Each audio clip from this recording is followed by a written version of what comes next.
Hello and good evening everyone. तो मैं उम्मीद करती हूँ कि जिनका भी एग्जाम कल से स्टार्ट है उनकी तैयारी अच्छी खासी हो गई होगी, क्योंकि अभी आपके पास रिवीजन करने का टाइम नहीं है। जितनी पढ़ाई आपको करनी थी आप कर चुके हो, लेकिन यस, एक चीज़ आप अभी भी डिसाइड कर सकते हो कि आपको पेपर को कैसे अटेम्प्ट करना है।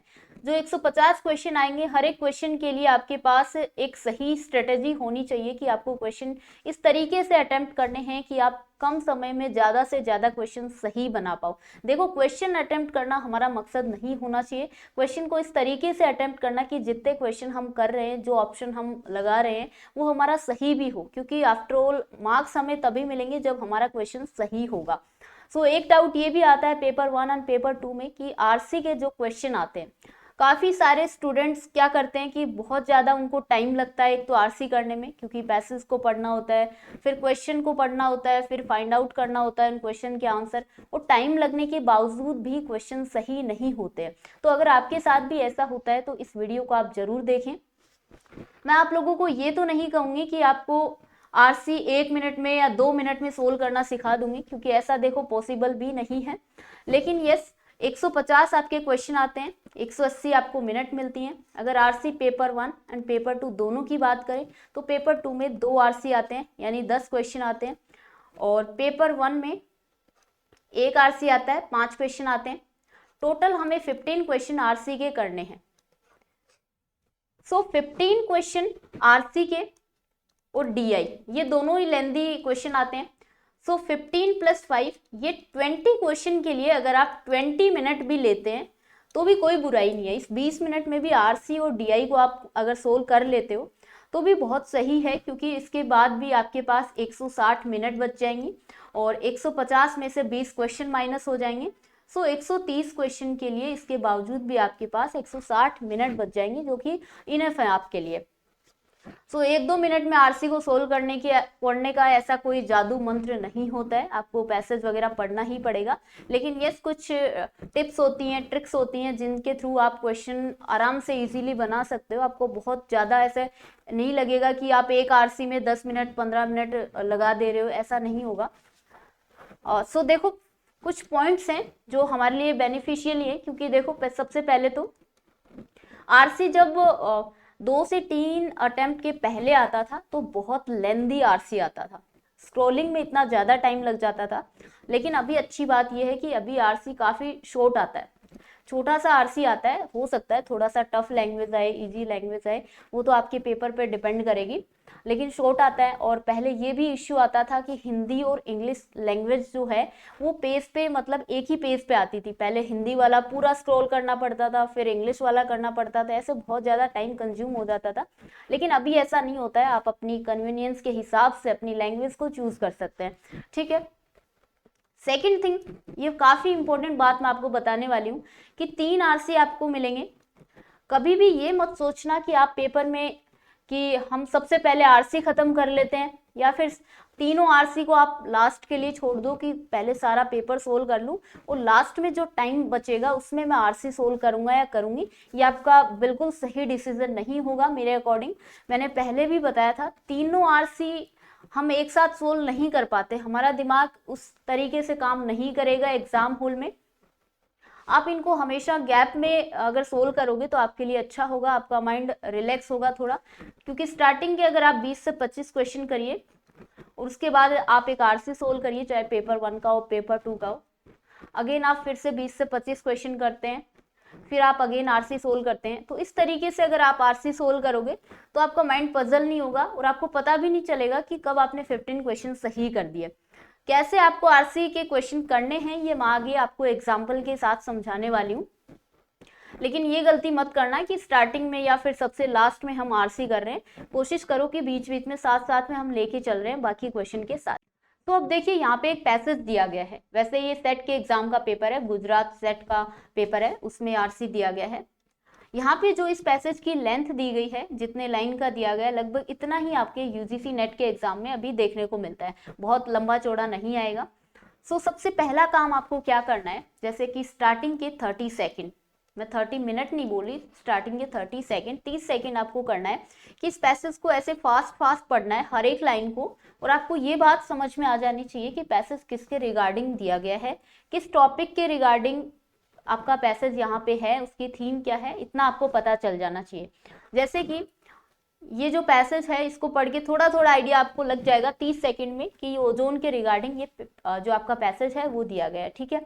उस 30 सेकंड के बाद आपको क्या करना है, जैसे कि यूजीसी नेट में तो ये आएगा कि आपका हर एक पैसेज आएगा, उसके नीचे क्वेश्चन नंबर, जैसे ये 21 है तो 21 आएगा, उसके बाद अगेन पैसेज आएगा, फिर क्वेश्चन आएगा, फिर अगेन पैसेज आएगा, फिर क्वेश्चन आएगा। ऐसे पांचों क्वेश्चन के लिए 5 बार आपको पैसेज लिखा हुआ वहां पे आएगा, तो वो और ज्यादा आपके लिए ईजी रहेगा। सबसे पहले आपको क्वेश्चन पढ़ना है, the ozone level is low at. Question के साथ साथ आपको वो ऑप्शन भी पढ़ने हैं और रटने नहीं है, बस एक बार आपको पता होना चाहिए क्या लिखा है। जैसे the ozone level is low at equator poles, both equator and poles, neither equator and north poles. आपको ये पता चल गया। अब ये नहीं करना है कि आप यहाँ से स्टार्ट करो और आराम आराम से पूरा पैसेज को पढ़ो और फिर देखो कि ये जो आपका दिया गया है कि ओजोन लेवल लो कहाँ पे होता है, हाई कहाँ पे होता है, ऐसा नहीं करना है। आपको यहाँ से कीवर्ड पकड़ना है। ओजोन लेवल के बारे में पूछा है कि लो कहाँ होता है, तो आप इस पैसेज में ये कीवर्ड ढूंढो, जहाँ पे ये वर्ड दिया गया है वहीं पे आपका आंसर मिलेगा। पूरा पैसेज पढ़ने की आपको नीड नहीं है, वो आपको जल्दी मिलेगा। Ozone level is low at. अब इस पैसेज में ये बात कहाँ लिखी गई है, अब देखो अगर आप ऐसे भी देखते हो ना जल्दी जल्दी तो आपको पता चल जाएगा कि ओजोन लेवल के बारे में यहाँ पे बात की गई है। अब ये कीवर्ड हमें मिल गया। अब कई बार यूजीसी नेट के एग्जाम में ट्विस्टेड क्वेश्चन आते हैं, इजी लगेगा आपको पैसेज, लेकिन क्वेश्चन में थोड़ा सा घुमा के पूछ लेते हैं। तो आपको क्या करना है, जहां पे आपको कीवर्ड मिला है उसके एक ऊपर की लाइन और उसके एक नीचे की लाइन आप पढ़ सकते हो, ताकि आपको पूरा समझ में आ जाएगा कि यहाँ पे क्या लिखा है, ठीक है। अब क्वेश्चन में पूछा है कि ओजोन लेवल लो कहाँ होता है, तो यहाँ साफ साफ लिखा है ozone levels are low over और near the equator and high near the poles. अब क्वेश्चन में अगर हाई पूछता तो हमारा आंसर बी होता, पोल, लेकिन ओजोन लेवल लो कहाँ होता है ये पूछा है तो आंसर क्या होगा, इक्वेटर होगा, ठीक है। अब सेकंड क्वेश्चन करना है, जैसे ओजोन मीन्स, ये क्वेश्चन पूछा है। अब ऑप्शन पढ़ने हैं आपको, a triatomic form of oxygen, diatomic molecular elementary oxygen, carbon dioxide CO2। अब ओजोन मीन्स पूछा है तो ये भी पैसेज में होगा। अब वहीं पे देखो जहाँ पे इसके बारे में लिखा है, तो यहाँ पे देखिए अगर एक लाइन आप ऊपर की और नीचे की पढ़ते हो, यहाँ ओजोन के रिगार्डिंग कुछ लिखा है, यहाँ से पढ़ना स्टार्ट करें। In the upper part of the atmosphere oxygen is present in its try atomic form cold ozone O3, यानी कि अपर पार्ट में ओजोन O3 के रूप में प्रेजेंट होती है, जिसको कि हम ओजोन बोलते हैं। ट्राई एटोमिक है यहाँ पे, तो try atomic form of oxygen first है, यहाँ से आंसर हो जाएगा। अब थर्ड क्वेश्चन की बात करें, ozone is A molecular oxygen which is neutral, inactive, non poisonous and highly reactive. तो ओजोन के मॉलिक्यूलर के बारे में पूछा है, मॉलिक्यूलर ऑक्सीजन विच इज, तो ये बात यहाँ पे कहाँ लिखी है। अब देखिए यहाँ तक तो हमने पैसेज वैसे भी कवर हो गया था हमारा, ये लिखा है यहाँ पे ozone is a highly reactive form of molecular. अब इस क्वेश्चन में हम मॉलिक्यूलर को कीवर्ड मान सकते थे, और इस अगर मॉलिक्यूलर को ही हम इस पैसेज में ढूंढ लेते कि यहाँ पे मॉलिक्यूलर लिखा है। अब इसके एक ऊपर की लाइन हम पढ़ सकते हैं, high near the poles ozone is a highly reactive form of molecular oxygen and is poisonous for us. यहाँ पे हमारा आंसर छुपा हुआ है, इट इज हाईली रिएक्टिव, यही क्वेश्चन में पूछा है, तो आंसर क्या होगा, विच इज हाईली रिएक्टिव, यानी डी ऑप्शन होगा। नॉन पॉइजनस नहीं होगा, क्योंकि पॉइजनस होता है, ये नॉन पॉइजनस नहीं होता है। सो आंसर राइट क्या होगा, राइट आंसर डी होगा। अब नेक्स्ट क्वेश्चन देखो, ओजोन प्रोटेक्ट्स बायोस्फीयर फ्रॉम। अब ये कीवर्ड है, अब आपको पैसेज में बायोस्फीयर ढूंढना है, वो कहाँ दिया गया है। अब यहाँ पे देखिए इस पैसेज में बायोस्फीयर के रिगार्डिंग यहाँ पे कुछ लिखा होगा,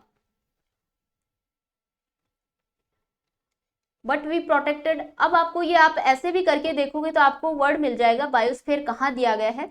जैसे कि यहाँ पे कुछ लिखा है बायोस्फीयर के regarding, it is unstable near the surface of the earth, further ozone protects the biosphere from the harmful ultraviolet radiation. ये हमारा आंसर है जो कि यहाँ पे छिपा हुआ है। अब हर बार आप यहाँ से स्टार्ट करो, लास्ट तक पढ़ो, फिर आपको आंसर मिले, ऐसा करना जरूरी नहीं होता। कीवर्ड के थ्रू जाओ, आपको कम टाइम लगेगा। अब क्वेश्चन का आंसर क्या होगा, 24 का अल्ट्रावायलेट रेडिएशन से प्रोटेक्ट करता है, ठीक है। लास्ट क्वेश्चन देखो, the reason for thinning of ozone level. अब ओजोन लेवल के थिनिंग के बारे में ये यहाँ पे कीवर्ड हम पकड़ सकते हैं। अब इसके बारे में कहाँ लिखा है, यहाँ देखिए, over the last few year, ये थिनिंग वर्ड आपको यहाँ पे दिया गया है। अब यहाँ से हम पढ़ना स्टार्ट करते हैं। तो over the last few years it has been observe that ozone layer is thinning out because of the excessive use of chlorofluorocarbons. तो CFC के एक्सेसिव यूज की वजह से ओजोन लेयर थिन हो रही है, यानी पतली होती जा रही है। तो यहाँ पे ऑप्शन दिया गया है आपको, एक्सेसिव यूज ऑफ क्लोरोफ्लोरोकार्बन। इस तरीके से 5 क्वेश्चन वैसे यहाँ पे मैंने समझा के किए, इसलिए ज़्यादा टाइम लग रहा है आपको। लेकिन अगर इस तरीके का पैसेज दिया होगा तो आप 3 मिनट में भी इस आरसी को आराम से बना लोगे। कोशिश करो कि आप कीवर्ड को पकड़ो और आपको कीवर्ड के बाद आप पैसेज को पढ़ना स्टार्ट करो, और पैसेज में सिर्फ कीवर्ड को आप ढूंढने की कोशिश करो, रेदर देन कि आप पूरा पैसेज हर बार हर क्वेश्चन के लिए पढ़ रहे हो। ये सही मेथड नहीं होता है, बहुत टाइम लग जाएगा। कई बार आपको पूरा पैसेज पढ़ने की नीड भी नहीं होती है, आप कीवर्ड पकड़ो, डायरेक्ट वहां से 2 लाइन ऊपर पढ़ो, 2 लाइन नीचे की पढ़ो, इस तरीके से आप अपना आरसी बना सकते हो। सो आई होप आपको ये मेथड अच्छा लगा होगा, और इस तरीके से आप अपना टाइम सेव कर सकते हो। आप इसको घर पे भी प्रैक्टिस करके देख सकते हो, अगर आपको अच्छा लगे तो आप एग्जाम में आप फॉलो कर सकते हो इसको। So best of luck everyone जिनका भी एग्जाम कल है। एंड इसके अलावा अगर आपका paper 2 journalism and mass communication है, आप नेट के एग्जाम की प्रेपरेशन या सेट के एग्जाम की प्रेपरेशन कर रहे हैं, तो आपके लिए यहाँ पे मॉक टेस्ट अवेलेबल हैं। फुल लेंथ मॉक टेस्ट रहेंगे, paper 1 plus paper 2 latest pattern पे, और डिटेल एक्सप्लेनेशन रहेगा। प्राइस आपकी रहेगी 1499। JRF अड्डा पे, JRF अड्डा की जो एप्लीकेशन है वहाँ से आप अवेल कर सकते हैं। कैसे आपको इनरोल करना है, आप वेबसाइट के थ्रू भी जा सकते हैं, या फिर JRF अड्डा की एप्लीकेशन के थ्रू भी आप लॉगिन कर सकते हैं। कोर्सेज पे आपको क्लिक करना है, उसके बाद टेस्ट सीरीज पे जाने के बाद आप यहाँ से मास कम्युनिकेशन की टेस्ट सीरीज परचेज कर सकते हैं। ठीक है, यहाँ पे कुछ कॉन्टैक्ट नंबर भी दिए गए हैं, आप टेक्निकल टीम की हेल्प भी ले सकते हैं। So thank you so much everyone. अगर आपका फिर भी कोई डाउट हो तो आप बिल्कुल कमेंट बॉक्स में लिख सकते हैं। टेलीग्राम ग्रुप आपको ज्वाइन करना हो तो JRF वाइब्स सेम नाम से है, आप ज्वाइन कर सकते हैं। मिलते हैं नेक्स्ट सेशन में। Thank you.